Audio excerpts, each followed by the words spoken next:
مساء الخير، شخباركم؟ طيبين؟ بنزل لكم اليوم وصفة من الوصفات القديمة اللي موجودة في حسابي، بس جددت فيها شوية. نشوف دحين الطريقة والمقادير. صينية الدجاج مع الرز في الفرن.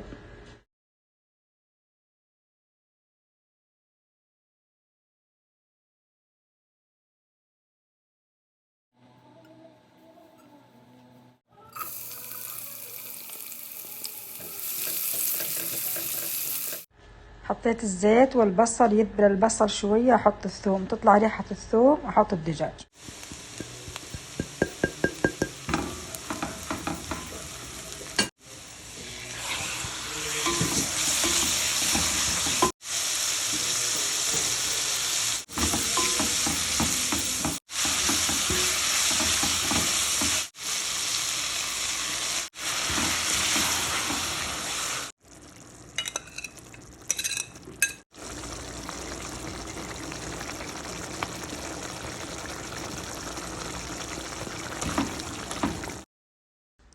أضيف لها كاسة موية حارة، أتركها تتسبك على النار تقريبا 10 دقايق والنار تكون وسط.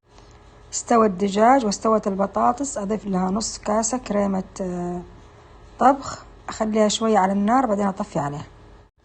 خلاص هنا طفيت النار، أضيف لها تقريبا ربع كوب بقدونس أو كزبرة.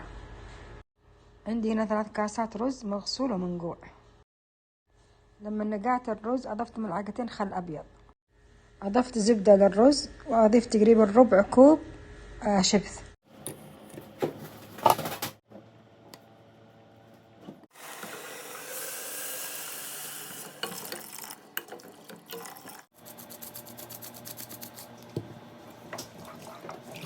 دحين أعمل طبقات من الرز والدجاج. الطبقة الأولى رز، بعدين أحط الدجاج، بعدين أرجع أحط طبقة ثانية رز.